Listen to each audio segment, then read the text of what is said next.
Okay, ये visible है ना आप सभी को?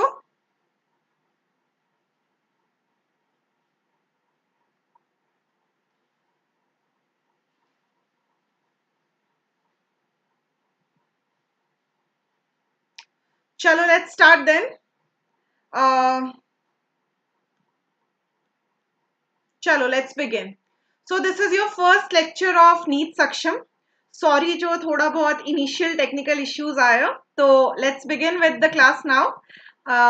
We are talking about the living world today. सबसे पहला chapter about the living organisms, introduction to biology कह सकते हो. 11th का पहला चैप्टर है ये. The number of questions that you can expect from this chapter is mainly one question. एक question expect कर सकते हैं. Sometimes it can be two questions, but most of the time it's one question. ठीक है, तो इस chapter पे हम उतना ही टाइम देंगे जितना हमें 4 मार्क्स के लिए देना चाहिए. Okay, so here we are dividing the chapter into 4 segments. The chapter Living World has been divided into 4 segments here.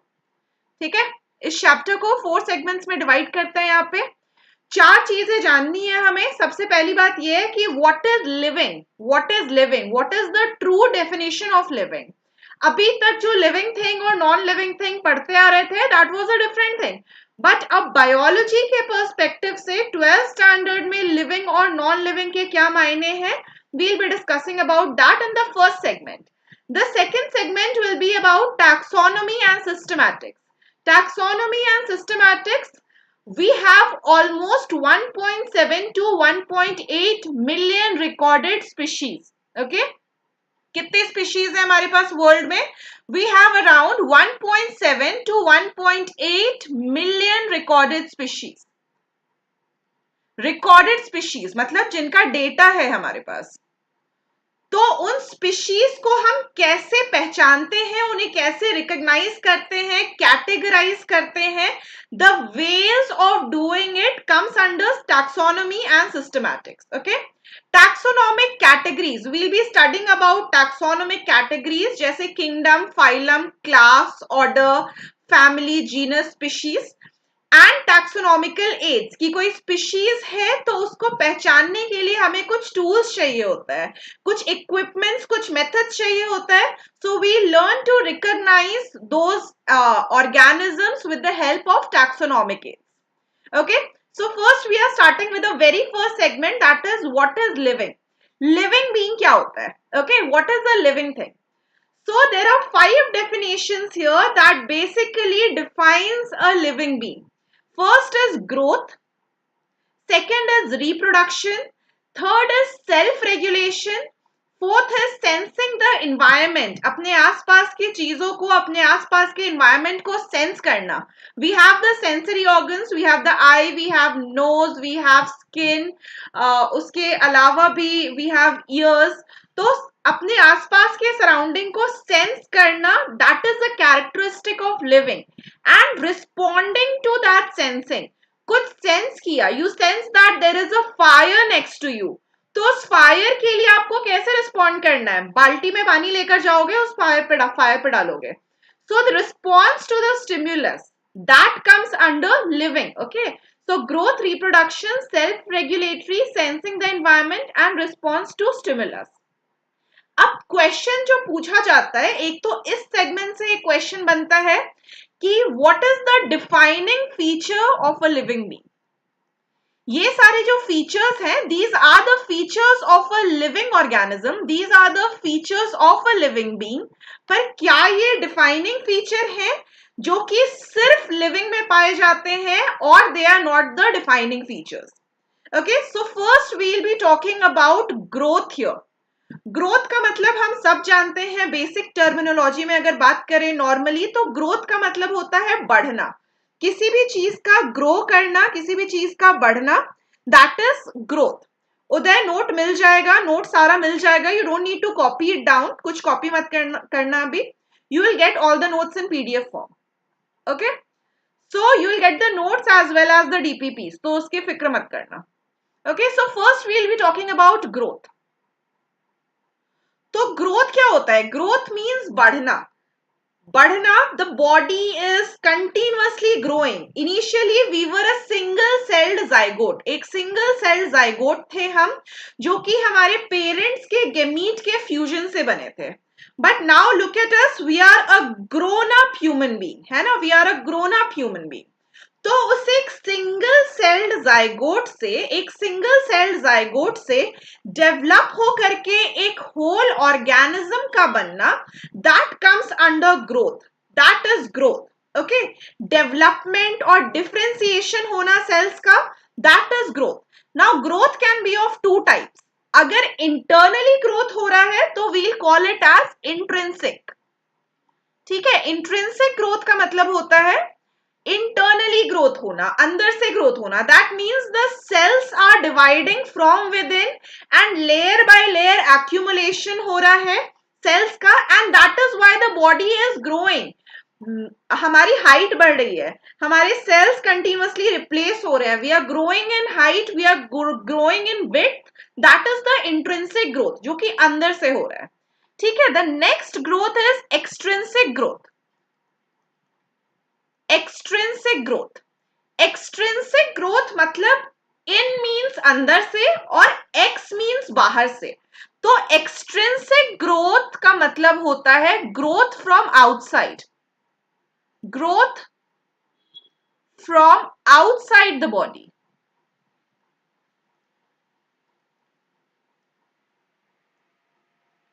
अब क्वेश्चन ये आता है कि लिविंग बीइंग्स में ग्रोथ इंट्रिंसिक फैक्टर है या फिर एक्सट्रिंसिक फैक्टर है। सबसे पहला question, is it an intrinsic factor growth or is it an extrinsic factor?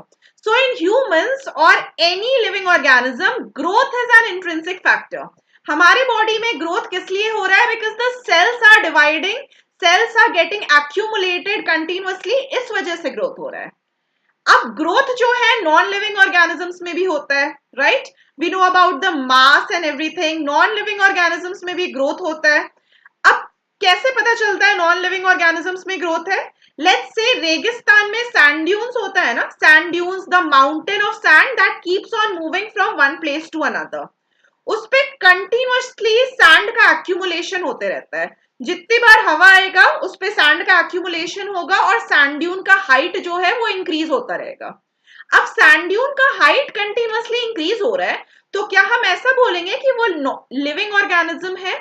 नहीं बोल सकते, बिकॉज सैंड ड्यून और any particle, any object which is growing from outside and not from the inside is not a is not considered as living। वो living में हम consider नहीं कर सकते।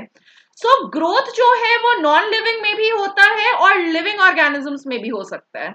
so this is a potential question that non-living organisms also grow। So is growth a defining factor? No, growth is not a defining factor। defining factor वो होगा जो कि सिर्फ humans में, जो कि सिर्फ और सिर्फ लिविंग में देखने को मिले, लिविंग ऑर्गेनिजम्स में। So growth is not a defining factor first of all. अब देखो हमें कंपैरिजन करना है यहाँ पे मल्टी सेल्यूलर ऑर्गेनिज्म और यूनिसेल्यूलर ऑर्गेनिज्म का। ठीक है, पहला चीज तो जो याद रखना है, growth is not a defining factor in living beings. अब अगर सेम क्वेश्चन आ जाए जिसको कि थोड़ा सा घुमाकर पूछा जाए और पूछ ले कि intrinsic growth is a defining factor और नॉट, अगर पूछा जाए कि intrinsic growth is a defining factor और not, so intrinsic factor is a defining factor, intrinsic growth is a defining factor।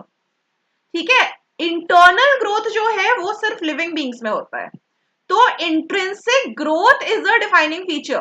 पर एक्सट्रिंसिक ग्रोथ और ओवरऑल ग्रोथ अगर कभी एग्जाम में आए तो that is not a defining feature.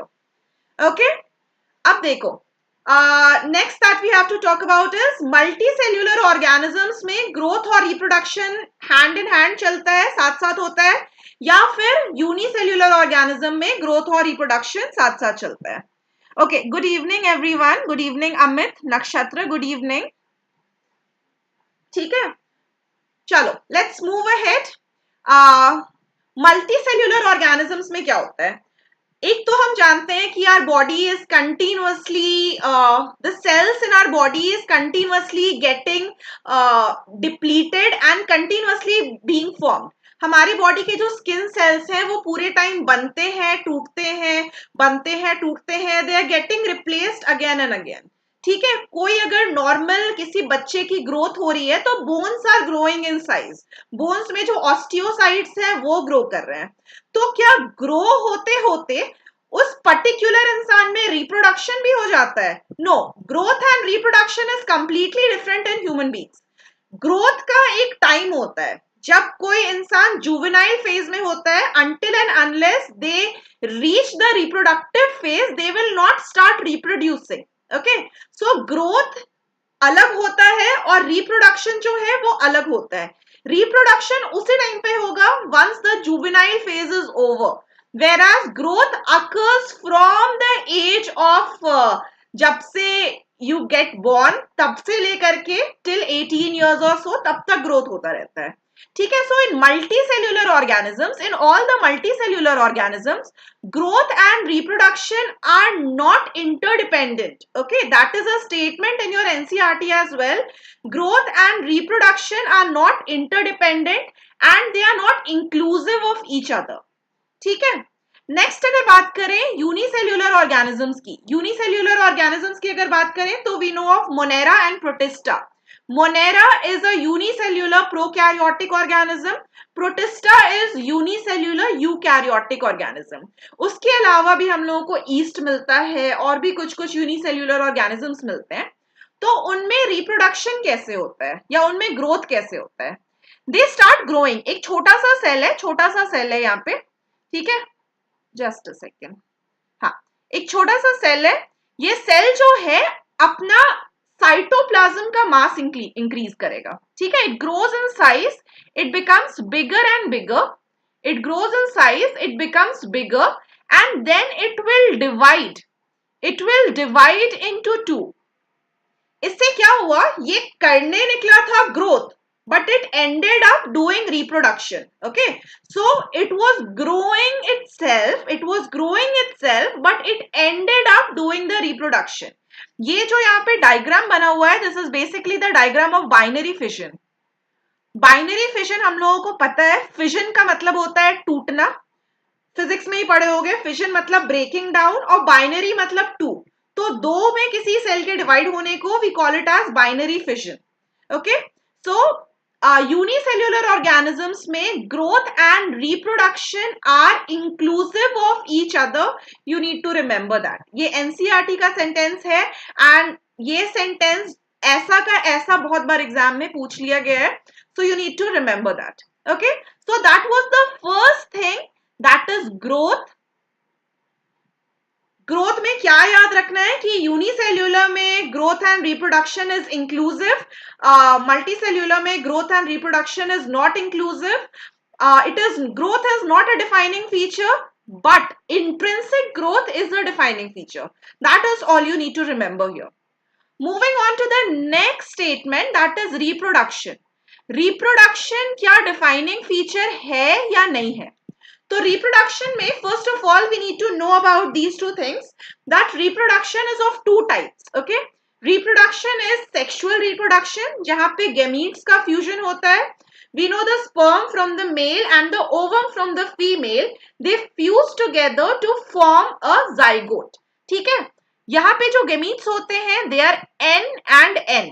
Sperm is N, haploid होता है, and the ovum is haploid again, but जो zygote form होता है that multiplies to form a whole individual, that is 2N. ठीक है, तो sexual reproduction का characteristic होता है fusion of gametes. Whereas in asexual reproduction there is no fusion of gametes. Okay, कोई fusion नहीं होता है gametes का, और and in most of the cases we see that gamete formation is absent. बहुत सारे केसेस में ये भी देखने को मिलता है कि गेमीट फॉर्मेशन होता ही नहीं है, गेमीट फॉर्मेशन इज एब्सेंट। जैसे अगर हम बाइनरी फिशन की बात करें तो वहां पे कोई गेमीट थोड़ी फॉर्म हो रहा है, तो गेमीट बन ही नहीं रहा है, तो फ्यूजन ऑफ गेमीट्स कहां से होगा? ठीक है, तो रिप्रोडक्शन अब एक ऐसा फीचर है जो कि सिर्फ लिविंग बींग्स में होता है। We are very sure about it. You won't see that a table is reproducing itself. एक टेबल को अगर रूम में छोड़ दो तो ऐसा नहीं दिखेगा कि अगले दिन आ रहे हो तो टेबल के बगल में एक छोटा टेबल लगा है, ऐसा नहीं होता, राइट? और एक बॉल रख दो तो ऐसा नहीं दिखेगा कि एक बॉल के साथ, एक फुटबॉल के साथ अगले दिन एक टेनिस बॉल रखा है, ऐसा कुछ नहीं होता, because non living things do not reproduce. It's only a feature of living thing, living being to reproduce. Okay, so is reproduction a defining feature?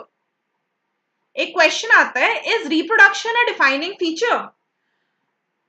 बताओ. No, reproduction is again not a defining feature. Reproduction is not a defining feature क्योंकि हमारे animal kingdom में, हमारा animal kingdom, क्योंकि हम भी animals ही हैं, we belong to the animal kingdom Chordata, तो हमारे एनिमल किंगडम में हम लोगों ने बहुत सारे ऐसे इंटरस्पेसिफिक हाइब्रिड्स बनाए हैं. इंटरस्पेसिफिक हाइब्रिड्स का मतलब क्या होता है? दो स्पीशीज को उठाओ और आर्टिफिशियली उनकी मेटिंग कराओ लैबोरेटरी में, और उससे जो नया ऑर्गेनिज्म बनता है उसे हम बोलते हैं इंटरस्पेसिफिक हाइब्रिड्स. ओके, सो हमारे नेचर में हमने कुछ हाइब्रिड्स बनाए हैं, ठीक है. The scientist have created some hybrids. Okay, like the hybrids we have here, जो अभी पढ़ना है, that is tigon, liger, mule and hinny. ये 4 एग्जाम्पल इंटरस्पेसिफिक हाइब्रिड्स के यू नीड टू रिमेंबर. अब टाइगॉन में किसका किसका हाइब्रिडाइजेशन होता है? That is a hybrid between male tiger and female lion. Tigon, okay, tiger plus lion.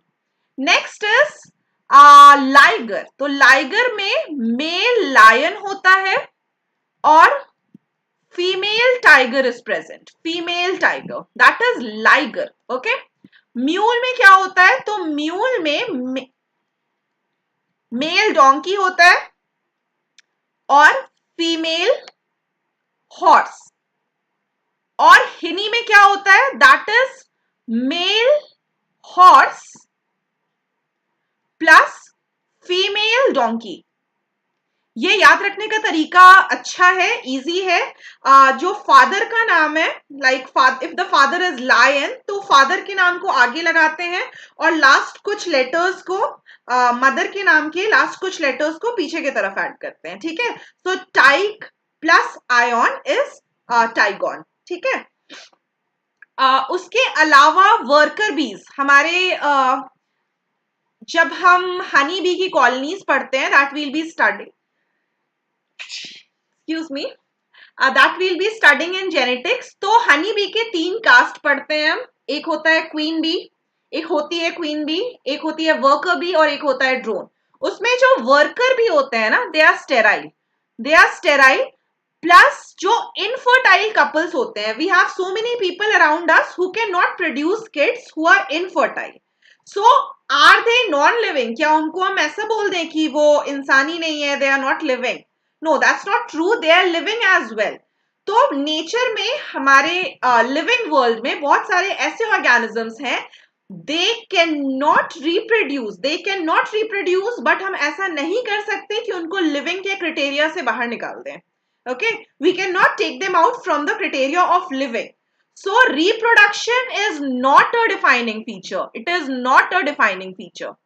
क्यों? क्योंकि बहुत सारे ऐसे लिविंग ऑर्गेनिजम्स हैं जो कि रिप्रोड्यूस नहीं कर सकते हैं. टाइगॉन, लाइगर, म्यूल, हिनी, ये जो हैं, ये स्टेराइल हाइब्रिड्स होते हैं. दे आर स्टेराइल, ठीक है. They can not reproduce, they can not produce their own kids, ठीक है. That was the second property. तो हमने देखा कि growth is not a defining feature, intrinsic growth is a defining feature. Reproduction is not at all a defining feature. Next we have to talk about metabolism. तो metabolism क्या है? हर कुछ जो हमारे बॉडी में हो रहा है, the digestion of food, the respiration, the breaking down of biomolecules, the building up of biomolecules, amino acid से प्रोटीन का बनना, प्रोटीन से अमाइनो एसिड्स का बनना, शुगर्स, कार्बोहाइड्रेट्स का चेंज होना, मोनोमर्स का डाइमर्स में चेंज होना, डाइमर्स का मोनोमर्स में, जो कुछ भी रिएक्शन चल रहा है हमारे बॉडी में, all the reactions, summing up all the reaction, sum total of all the reaction in our body is known as metabolism. Now, metabolism consists of two processes. One is your catabolism and the other one is anabolism. अब कैसे याद रखें कि catabolism क्या है और anabolism क्या है? तो जहां पे कोई मॉलिक्यूल टूट रहा है, कट करके छोटा हो रहा है, that is your catabolism. So I've written a reaction here that A is breaking down into B and C. Okay, there's a bigger molecule which is breaking down into smaller molecules. That is your catabolism. Anabolism क्या है? छोटे छोटे molecules का जुड़ करके एक बड़ा molecule बनना. That is anabolism. अब कैटाबॉलिज्म और एनाबॉलिज्म कभी भी आपको नॉन लिविंग ऑर्गेनिज्म में नहीं नजर आएगा. नॉन लिविंग ऑर्गेनिज्म में कभी भी कैटाबॉलिज्म एनाबॉलिज्म नहीं नजर आएगा. आप जब तक उसे किसी ऑब्जेक्ट को, नॉन लिविंग ऑब्जेक्ट को तोड़ते नहीं हो तब तक वो टूटता नहीं है. जब तक दो नॉन लिविंग थिंग्स को जोड़ते नहीं हो तब तक वो जुड़ता नहीं है. सो उनके अंदर खुद का कोई मेटाबॉलिज्म नहीं चल रहा है. ठीक है, they don't need metabolism to sustain themselves or to stay alive. Okay, so sum total of catabolism plus anabolism is known as metabolism. तो क्या मेटाबॉलिज्म एक डिफाइनिंग फीचर है? Yes, metabolism is a defining feature. क्यों? क्योंकि ये normal organisms में होता है, ये नॉन लिविंग थिंग्स में नहीं होता है. ठीक है, नॉन लिविंग थिंग्स में नहीं होता है ये metabolism. So this is a defining feature because this is only occurring inside a cell. This is only occurring inside our body. So the metabolic reactions occurring inside the cell is a defining feature. पर एक और बात याद रखना कि test tube में जो reactions हो रहा है, there is also a sentence कि जो टेस्ट ट्यूब में रिएक्शंस हो रहा है, जो इन विट्रो रिएक्शंस हो रहा है, उनको क्या हम मेटाबॉलिज्म बोलेंगे या नहीं बोलेंगे? उनको नहीं बोलेंगे metabolism. They can be termed as living reactions, but living organisms नहीं है वो. ठीक है, वो सेल्फ सस्टेनिंग नहीं होते हैं. उनको बाहर से सूटेबल कंडीशन और सब कुछ प्रोवाइड करना पड़ता है रिएक्शन को प्रोसीड कराने के लिए. So metabolic reaction is defining only and only when it is occurring inside a cell, inside a living organism. ठीक है, तो ये क्लॉज याद रखना. Okay, for metabolism. Moving on to the next segment, that is consciousness. Sensing the environment. Consciousness का मतलब क्या होता है? अपने आसपास के environment को sense करना. Now, human beings are the only species. Humans इकलौते ऐसे species होते हैं जो self conscious होते हैं. Self conscious का मतलब ये नहीं कि सामने वाला देख रहा है हमको या फिर मेरे कपड़े सही लग रहे हैं, नहीं. That is not self consciousness. Self consciousness मतलब कि you are aware of your body. You know that you are not feeling well. आज फीवरिश फील हो रहा है, या सर्दी हो रही है, या जुकाम हो रहा है, तो you are aware of your own body. You know about your own body. You know how to respond to circumstances. That comes under self consciousness. So humans are the only organisms जो कि self conscious होते हैं. ठीक है, बाकी कोई organism तबियत खराब होने पर दवाई लेने नहीं जाता. We are the only ones. तो कॉन्शियसनेस क्या डिफाइनिंग फीचर है? Consciousness is, yes, consciousness is a defining feature. Consciousness is a defining feature because और किसी नॉन लिविंग ऑर्गेनिज्म में आपको कॉन्शियसनेस देखने को नहीं मिलेगा. अगर आप एक दीवार को हिट करते हो तो वो दीवार आपको वापस से हिट नहीं करेगा. चोट लगता है due to Newton's third law of motion, that is different case, वो अलग बात है. पर दीवार ऐसे हाथ निकालकर आपको वापस से मारेगा नहीं.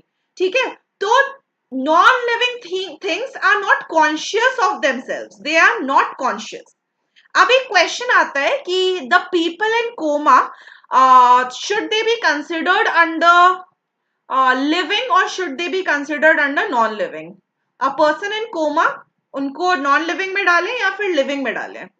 तो of course they do not lie in either living or non-living. ठीक है, वो ना तो ट्रूली लिविंग है, they are not alive, and we can not call them exactly non living. Okay, तो this is a controversial question, पर अगर किसी तरफ वो इंक्लाइन कर रहे हैं तो they are inclining towards being non living, ठीक है, बिकॉज उनके अंदर मेटाबॉलिज्म बंद हो चुका होता है almost, they are on ventilators, उनके अंदर कॉन्शियसनेस ऑलमोस्ट निल हो चुका होता है, reproduction capacity is not there, growth is not there, so basically they are not fulfilling any criteria of living, okay. So अगर किसी तरफ इंक्लाइन कर रहे हैं वो, तो they are inclining towards the non living condition, okay. अब यहाँ पे हम वायरस के बारे में बात नहीं कर रहे हैं फिलहाल, ठीक है, क्योंकि virus is the boundary between non living and living, तो वायरस के बारे में यहाँ पे बात नहीं करेंगे, क्योंकि वायरस जो है वो लिविंग में नहीं आता है, तो वायरस कोई भी क्राइटेरिया फुलफिल नहीं करता है जो कि लिविंग का होता है, and we'll study about that in next chapter itself. तो वायरस के बारे में यहाँ पे we won't be talking right now. Living beings के बारे में एक चीज जो याद रखना है, which can come as a direct statement in your exam, is self replicating. Yes, we are self replicating, हम अपने प्रोजेनीज खुद से प्रोड्यूस करते हैं, अपने डीएनए का रेप्लिकेशन हम खुद से करते हैं। We are evolving species, yes. We are self regulating, yes. External temperature से, एक्सटर्नल कंडीशन से खुद को कैसे रेगुलेट करना है, we have that capacity. Able to sense environment, yes, we are able to sense environment, हम लोगों को पता चलता है, we are conscious of the environment. So these are some of the properties of living beings that you need to remember. Okay, you will get a PDF note, तो PDF note को revise कर लेना दोबारा से, तो समझ में आ जाएगा ये। Okay, so what are the defining features? Consciousness is a defining feature, and what is the other defining feature? Metabolism, ठीक है। Growth and reproduction are not the defining features of living, ठीक है। तो ये हुआ हमारा बात about what is living. Moving on to the next segment of the chapter, जिससे आप ज्यादा क्वेश्चंस एक्सपेक्ट कर सकते हो, ठीक है। This segment is more important than the first one. First one को आप, पहले वाले सेगमेंट को आप लॉजिकल रीजनिंग से भी अपने थोड़े से दिमाग को अप्लाई करके उसे सॉल्व कर सकते हो, बट यहाँ पे कुछ कुछ याद करना पड़ता है, अच्छे से थोड़ा समझो इस पार्ट को, okay. So taxonomy and systematics. Now taxonomy and systematics go hand in hand. Taxonomy और systematics को आप अलग नहीं कर सकते हो, ठीक है। Taxonomy जहाँ पे है वहां पे systematics साथ साथ चलता है, ओके। So taxonomy के अंदर में उसके 3 सब डिविजन्स आते हैं, ठीक है।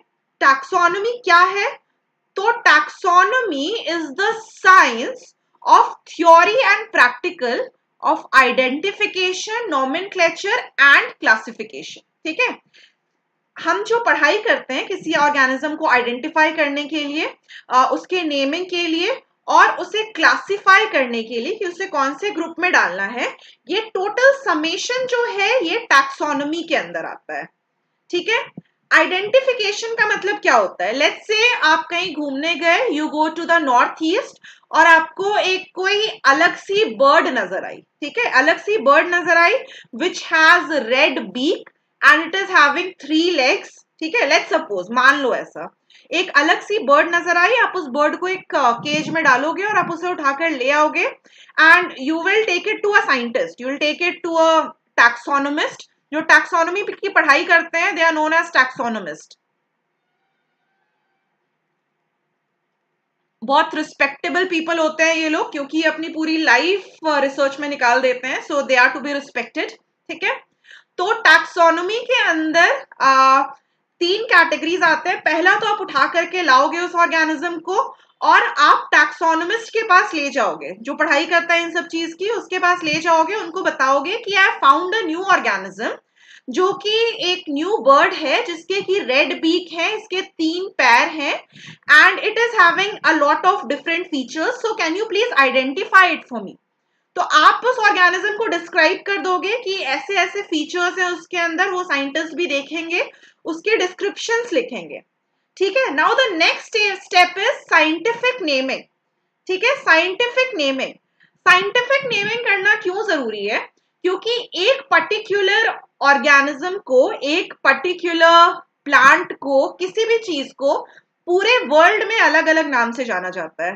लेट्स से अगर हम बात करें डॉग के बारे में, डॉग, तो डॉग को यहाँ पे इंडिया में कुछ और बोला जाता है, फ्रांस में कुछ और बोला जाएगा, जापान में कुछ और बोला जाएगा, चाइना में कुछ और बोला जाएगा। तो जब साइंटिफिक कम्युनिटी आपस में बात करेगी कि तो वो कुछ और नाम यूज करेंगे, फ्रेंच कुछ और नाम यूज करेंगे, इंडियंस कुछ और बोलेंगे, जापानीज कुछ और बोलेंगे, तो there will be a confusion. Object एक ही है, ऑर्गेनिज्म एक ही है, पर नाम अलग अलग है, इसलिए साइंटिफिक कम्युनिटी में कमोशन क्रिएट हो जाएगा, परेशान हो जाएंगे लोग कि कैसे नेमिंग किया है इसका, ठीक है, कौन सा ऑर्गेनिज्म है ये। So for that reason scientific naming किया जाता है। Nomenclature means keeping a scientific name, किसी भी ऑर्गेनिज्म का साइंटिफिक नेम असाइन करते हैं ताकि आप कहीं भी दुनिया में खड़े होकर के इस नाम को लो तो सारे लोग पहचान जाएं कि किस ऑर्गेनिज्म के बारे में बात हो रही है, ठीक है। सो कॉमन लोकल नेम्स नहीं रखेंगे, एक पर्टिकुलर साइंटिफिक नेम असाइन होता है और पूरे दुनिया के हर साइंटिस्ट उसी नाम से उस पर्टिकुलर ऑर्गेनिज्म को पहचानते हैं, ठीक है। That is nomenclature. We'll study about nomenclature later on. Next is classification. अब उस ऑर्गेनिज्म की कैरेक्टराइजेशन कर दी कि ये पर्टिकुलर कैरेक्टर्स है, नोटोकॉर्ड प्रेजेंट है, और 3 लेग्ड है, बीक का कलर ये है, फेदर्स ये है, और न्यूमैटिक बोन्स प्रेजेंट हैं बॉडी के अंदर, ऐसे फीचर्स असाइन कर दिए। तो अब जब फीचर्स असाइन कर दिए तो उसे पहचानने का काम कौन करता है? टैक्सोनोमिस्ट करता है कि उसको कौन से कैटेगरी में डालना है। ये क्या बर्ड है, ये क्या रेप्टाइल है, ये क्या एम्फीबिया है, एम्फीबियन है, ठीक है। तो अब हमें दिख रहा है कि विंग्स प्रेजेंट है, बीक प्रेजेंट है, उसके अलावा नोटोकॉर्ड प्रेजेंट है। नोटोकॉर्ड तो बहुत सारी जगह प्रेजेंट हो सकता है, बट फेदर्स प्रेजेंट है, मतलब कि बर्ड्स के बारे में बात कर रहे हैं, एवियन कैरेक्टरिस्टिक है फेदर्स का प्रेजेंट होना। तो अब इस ऑर्गेनिज्म को जो हम लोगों को मिला था नॉर्थ ईस्ट में, उसको कहां डालेंगे, किस कैटेगरी में? बर्ड्स के कैटेगरी में डाल देंगे, ठीक है। बर्ड्स को हम एव्स बोलते हैं, क्लास एव्स, ठीक है। किंगडम क्या है? तो किंगडम है हमारा animalia, phylum Chordata, class class में आ जाएगा एव्स। उसके आगे अगर ऑर्डर में जाएंगे तो ऑर्निथोरिंकस हो सकता है, कुछ भी हो सकता है, फिर फैमिली, जीनस, स्पीशीज, ऐसे करके हर एक कैटेगरी में डाला जाता है, जिसके भी सिमिलर हो उस कैटेगरी में डाला जाता है, ठीक है। ओके, तो ये तीनों जो है, आइडेंटिफिकेशन, नॉमेनक्लेचर एंड क्लासिफिकेशन, इन तीनों के समेशन को, इनको साथ में बोला जाता है टैक्सोनॉमी, ठीक है। टैक्सोनॉमी क्या है? तो taxonomy is the science of theory and practicals of identification, nomenclature and classification. अब जो हमने ऑर्गेनिज्म को पहचाना, उसको क्लासिफाई करेंगे, तो उसको क्लासिफाई कैसे करना है, कैसे पता कि कौन से कैटेगरी में डालना है? तो ये काम टैक्सोनोमिस्ट करते हैं। हर एक कैटेगरी से उसको टैली करके देखते हैं कि किस कैटेगरी से ज्यादा मिलता जुलता है, उसके बाद फिर उसकी कैटेगराइजेशन करते हैं। नाउ एग्जामिनेशन में ये पूछा जाता है, ये जो हाई आप देख रहे हो ना sequence, kingdom, phylum, class, order, family, genus, species, इसको हम लोग बोलते हैं taxonomical hierarchy. This is known as your taxonomical hierarchy. जैसे एक राज्य है, राज्य में होते हैं ना कि सबसे ऊंचे पोस्ट पे होता है राजा, फिर होता है, फिर होती है रानी, फिर होता है राजकुमार, राजकुमारी, फिर होता है मंत्री, मंत्री में भी डिविजन्स होते हैं। या फिर अगर इंडिया के बारे में बात करें, इंडिया में president, prime minister, vice president, ठीक है, फिर चीफ जस्टिस ऑफ इंडिया, फिर गवर्नर आता है, चीफ मिनिस्टर। तो ऐसे ऐसे एक हम लोग ऑर्डर में डिसाइड करते हैं, ओके एक ऑर्डर डिसाइड करते हैं हम for naming these, for placing these organisms, ठीक है। और ये जो ऑर्डर है ये एग्जाम में पूछा जाता है, सो दिस इज इंपॉर्टेंट। ये जो ऑर्डर है ये एग्जाम में पूछा जाता है कि सबसे ऊपर जो होगा वो सबसे बड़ा होगा, ठीक है। सब उसके बाद उससे छोटा फाइलम, फिर उससे छोटा क्लास, फिर ऑर्डर, फिर फैमिली, फिर जीनस, फिर स्पीशीज। और इसको याद करने का एक तरीका होता है जिसको हम लोग निमोनिक बोलते हैं, एक तरीका होता है याद करने का इसको, that is keep pots clean or family gets sick. Keep pots clean or family gets sick. K for kingdom, K for kingdom, P for phylum, C for class, O for order, F for family, G for genus and S for species. ठीक है, तो ये order याद करना होगा because you will be asked, exam में पूछा जाता है इस ऑर्डर में अरेंज करने के लिए. ठीक है, तो ये ऑर्डर याद करना होगा. Keep pots clean and family gets sick. You can remember it this way. ठीक है, कीप पॉट्स क्लीन और फैमिली गेट्स सिक.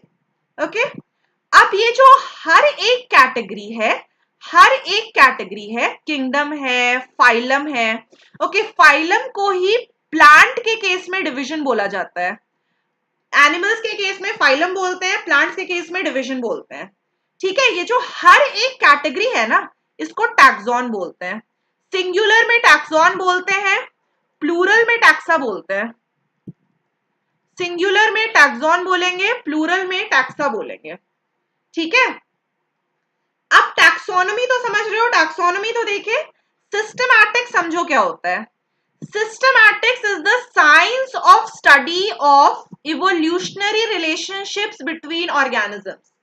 कोई भी ऑर्गेनिज्म किस ऑर्गेनिज्म से ओरिजिनेट हुआ है. Like it is believed that initially single celled organisms present थे, प्रोकैरियोट्स. प्रोकैरियोट से यूकैरियोट्स बने. फर्स्ट कॉर्डेट्स जो हमारे वर्ल्ड में आए, दोज वर फिशेस. फिशेस के बाद एम्फीबियंस आए. एम्फीबियंस के बाद रेप्टाइल्स आए. रेप्टाइल्स के बाद एव्स आए. एव्स के बाद मैमल्स आए. तो मैमल सबसे लास्ट में आए हैं. ठीक है, मैमल सबसे लास्ट में आए हैं. तो ये जो स्टडी होता है ना कि कौन से ऑर्गेनिज्म से किस ऑर्गेनिज्म का ओरिजिन हुआ है, किसके रिलेटिव्स कौन है, इस पूरे ऑर्गेनाइजेशन को we call it as systematics. इस पूरे रिलेशनशिप को we call it as systematics. ठीक है, तो you need to keep a note of the definition of systematics and taxonomy. Systematics और टैक्सोनॉमी के डेफिनेशन को ध्यान में रखना. ओके, चलो ये तो देख लिए. कीप पॉट्स क्लीन और family gets sick. Kingdom, phylum, class, order, family, genus, species, यहां तक तो देख लिए. ओके, अब किंगडम जो है वो सबसे बड़ा ग्रुप है. ठीक है, सबसे बड़ा ग्रुप है. तो उसमें किंगडम 5 तरह के होते हैं. We follow the 5 kingdom classification that was given by Whittaker. We learn about it in next class. तो किंगडम जो होते हैं वो उसमें 5 तरह के किंगडम है. Kingdom Plantae, kingdom animalia, Monera, protista, fungi. ठीक है, तो सारे ऑर्गेनिजम्स उसमें प्रेजेंट है. फाइलम में कंपैरेटिवली कम ऑर्गेनिजम्स प्रेजेंट हैं, क्योंकि फाइलम में हम कैरेक्टरिस्टिक्स के बेसिस पे फर्दर डिवीजन कर देते हैं. जैसे एक किंगडम एनिमेलिया है, उस किंगडम एनिमेलिया में बहुत सारे हमारे फाइलम प्रेजेंट हैं. Okay, like kingdom animalia is there, उस किंगडम में बहुत सारे फाइलम प्रेजेंट हैं. We know about phylum protozoa. Protozoa को तो खैर अब अलग कर दिया है, तो प्रोटोजोआ नहीं. फाइलम पॉरीफेरा, निडेरिया, प्लैटीहेलमिन्थस, नेमाथेलमिन्थस, सारे ऑर्गेनिजम्स प्रेजेंट हैं.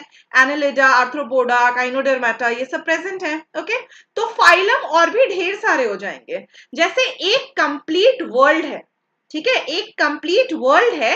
Let's compare the world to the kingdom. एक कंप्लीट वर्ल्ड है और उस वर्ल्ड को हम किंगडम से कंप्लीट कर रहे हैं, मतलब कंपेयर कर रहे हैं. ठीक है, उस वर्ल्ड के अंदर बहुत सारे कंट्रीज हैं, है ना. कंट्रीज है तो कंट्रीज का नंबर बढ़ गया, पर कंट्रीज के बीच में जो कॉमन कैरेक्टर्स हैं वो तो घट गए. India is not similar to China, India is not similar to US, US is not similar to Japan. तो सारे जो कंट्रीज हैं उनके बीच में डिफरेंशिएशन है. ठीक है, उन कंट्रीज के अंदर फर्दर उनके स्टेट्स प्रेजेंट होते हैं. ठीक है, कंट्री के अंदर स्टेट्स प्रेजेंट होते हैं. So the states will be compared to class. ठीक है, एक स्टेट के अंदर बहुत सारे, एक कंट्री के अंदर बहुत सारे स्टेट्स प्रेजेंट है. सिमिलरली एक फाइलम के अंदर बहुत सारे क्लासेस प्रेजेंट हैं, एक क्लास के अंदर बहुत सारे ऑर्डर प्रेजेंट हैं, जैसे कि एक स्टेट के अंदर बहुत सारे डिस्ट्रिक्ट्स प्रेजेंट होते हैं, ठीक है। एक डिस्ट्रिक्ट के अंदर बहुत सारे सिटीज प्रेजेंट होते हैं, वैसे ही एक ऑर्डर के अंदर बहुत सारे फैमिलीज प्रेजेंट हैं, ठीक है। एक सिटी के अंदर अब बहुत सारी कॉलोनीज प्रेजेंट हैं, वैसे ही एक फैमिली के अंदर बहुत सारे जीनस प्रेजेंट हैं। उस कॉलोनी में बहुत सारे इंडिविजुअल लोग रहते हैं, ठीक है। हर उस इंडिविजुअल इंसान को हम एक स्पीशीज कहेंगे, ठीक है। So the lot of species together will make up genus, बहुत सारे जीनस मिलकर के फैमिली बनाते हैं, फैमिली मिलकर के ऑर्डर बनाते हैं, ऑर्डर से क्लास, क्लास से फाइलम, फाइलम से kingdom, and this way number of common characters goes on decreasing. इस हायरार्की से जैसे जैसे हम ऊपर जाते हैं, नंबर ऑफ कॉमन कैरेक्टर्स जो हैं वो घटते जाते हैं। एक वर्ल्ड में कॉमन कैरेक्टर्स कम होंगे कंपेयर टू अ कंट्री, एक स्टेट में कॉमन कैरेक्टर्स एक कंट्री से ज्यादा होंगे, एक डिस्ट्रिक्ट में कॉमन कैरेक्टर्स एक स्टेट से ज्यादा होंगे। So as we go up the hierarchy, the number of common characters goes on decreasing. This is an important statement, I want you to remember this, ये भी डायरेक्टली पूछा जाता है एग्जाम में, ओके। अब ह्यूमन का सबसे पहला क्लासिफिकेशन किए हैं हम। ह्यूमंस का साइंटिफिक नेम क्या होता है? होमोसेपियंस। तो होमोसेपियंस का पहला क्लासिफिकेशन किए हैं यहाँ पर। We come under kingdom animalia. हम लोग कौन से किंगडम में आते हैं? प्लांट्स तो नहीं है, हम इतने अच्छे तो नहीं है, तो हम लोग एनिमेलिया में आते हैं। एनिमेलिया में हमारे अंदर नोटोकॉर्ड प्रेजेंट है, तो further we come under chordata. Notochord के अंदर we have hair, we have the mammary glands, we have all the characteristic of mammals, okay, so we'll come under mammalia. Chordata के अंदर we'll come under class mammalia. Mammalia के अंदर we'll come under order primata, okay, order primata. Primata के अंदर we'll come under the family Hominidae, hominidae, okay, hominidae family. उसके अंदर हमारा genus है होमो और हमारा स्पीशीज है sapiens, okay. So we are homo sapiens, okay. Humans के भी बहुत सारे स्पीशीज आए और गए, निएंडरथल मैन आए, ऑस्ट्रेलोपिथिकन्स आए, होमो हैबिलिस आए, बहुत सारे आए और गए, बट अभी जो सर्वाइव कर रहे हैं, we are the modern man, we are known as homo sapiens, ठीक है। यहां तक बात क्लियर? अब देखो यहां पे I have named the categories again.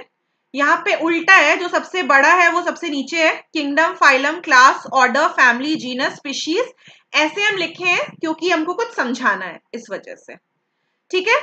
Now the two main kingdoms that we study about, main नहीं बोल सकते बट जिसके बारे में हमें सबसे ज्यादा इंटरेस्ट रहता है क्योंकि हमारे काम के दो किंगडम्स, एक है एनिमेलिया, एक है प्लांटे, ठीक है। अब चलो यहाँ पे इसमें दो स्पीशीज को लेकर हम कंपैरिजन करेंगे, दो स्पीशीज हम प्लांट के कंपेयर करेंगे और दो स्पीशीज हम, तीन स्पीशीज एक्चुअली हम एनिमल्स के कंपेयर करेंगे। पैंथेरा लियो किसे बोलते हैं? लायन को। Panthera pardus is panther, Panthera tigris is tiger. अब ये जो तीनों स्पीशीज हैं, Panthera leo, Panthera pardus and Panthera tigris, they come under the genus Panthera, ठीक है। कौन से जीनस में आता है ये? They come under the genus Panthera. देखो बगल में हम लिखे हैं जीनस, ठीक है। दे come under the genus Panthera, okay. अब इस पैंथेरा जीनस, ये कहा, ये जो पैंथेरा जीनस है ये कौन से फैमिली में प्रेजेंट है? It is present in the family Felidae, ठीक है। ये जो जीनस पैंथेरा है, this comes, yes Uday, that's a very good drawing और इमोजी। तो ये जो फैमिली है फेलिडे, ये किस में आता है? ये जो जीनस है पैंथेरा, ये किस में लाई करता है, कौन सी फैमिली में? ये आता है फैमिली फेलिडे में। पर फैमिली फेलिडे में क्या सिर्फ पैंथेरा प्रेजेंट है? नहीं, फैमिली फेलिडे में फेलिस भी आता है, फेलिस में सारी कैट्स आती हैं, ठीक है।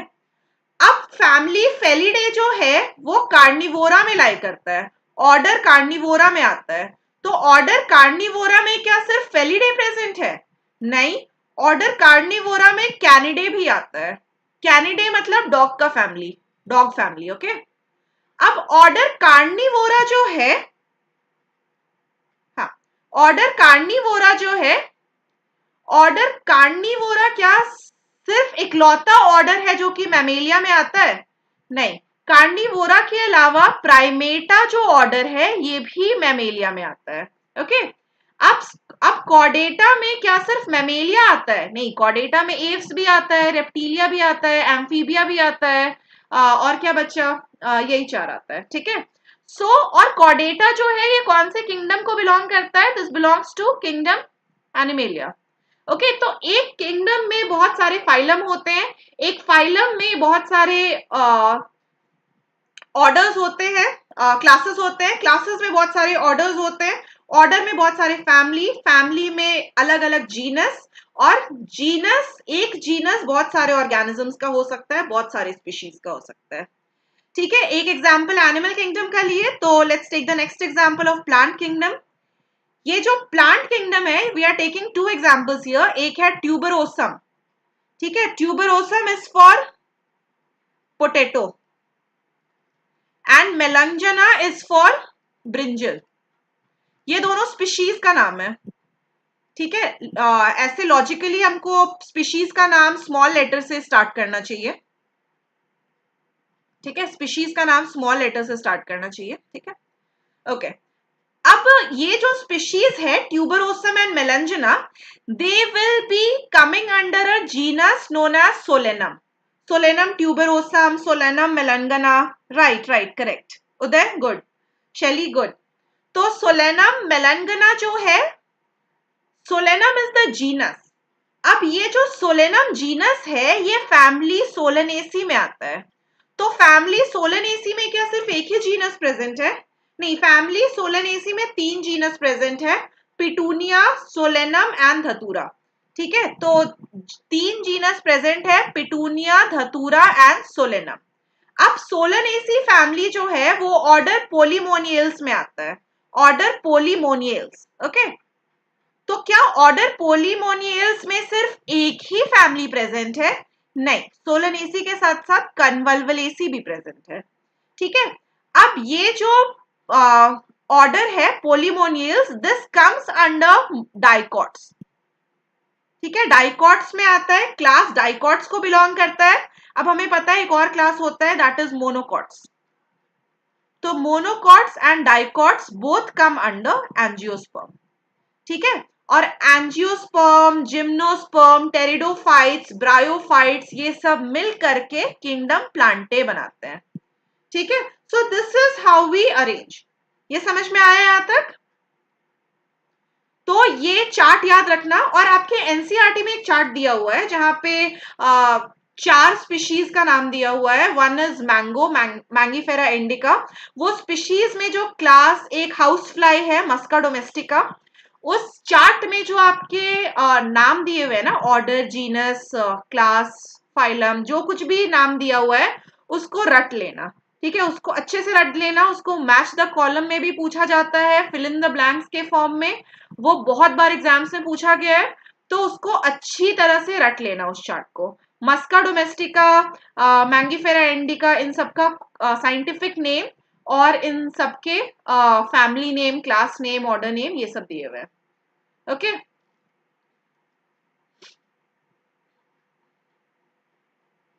Okay, so we are left with 2 more topics actually. That is taxonomical aids. Taxonomic aids बच रहा है हमारे पास, in which we'll be studying about herbarium. We'll be studying about keys. Keys के बारे में पढ़ेंगे हम लोग, ठीक है। herbarium के बारे में पढ़ेंगे, keys के बारे में पढ़ेंगे. But we don't have enough time today क्योंकि next class आपका physics का है, so you have to move on to that class, ठीक है। So we are left with only herbarium and keys and some parts of binomial nomenclature. So since this is a speed up class. This is your crash course. तो जितनी चीज important है, we'll only be talking about that, and you are expected कि आप लोग साथ के साथ NCERT लेकर बैठो और NCERT को क्लास से पहले भी पढ़ो, क्लास के बाद भी पढ़ो, ठीक है? So we'll be studying about it in next class. We'll study about binomial nomenclature and taxonomical aids in next class. So I'll see you tomorrow. Please attend the class tomorrow. This is really important. Herbarium and keys. ठीक है, तो कल के class में हम ये पढ़ेंगे. You will get your PDFs today. You will get your DPPs as well. तो जो क्वेश्चंस अभी नहीं सॉल्व हो पा रहे हैं, परेशान मत होना. You can ask me in class tomorrow. और जो बच्चे कुछ क्वेश्चंस होंगे, once we are done with the rest of the topics, वो क्वेश्चन भी आप सॉल्व कर पाओगे, ठीक है? So this is it for today. Yes Shaily, thank you for letting me know. 4 chart में उस 4 एनिमल्स के नाम दिए हैं, 4 organisms, man, house fly, mango and wheat. इन चारों को रट लेना, ठीक है? क्लास, ऑर्डर, फैमिली, जीनस जो भी है, इनको रट लेना अच्छे से. Okay, chalo, so we'll keep it till here for today, and now we'll continue in next class. Thank you so much for joining the class. जिन लोगों ने register नहीं किया है, go get registered, like the video,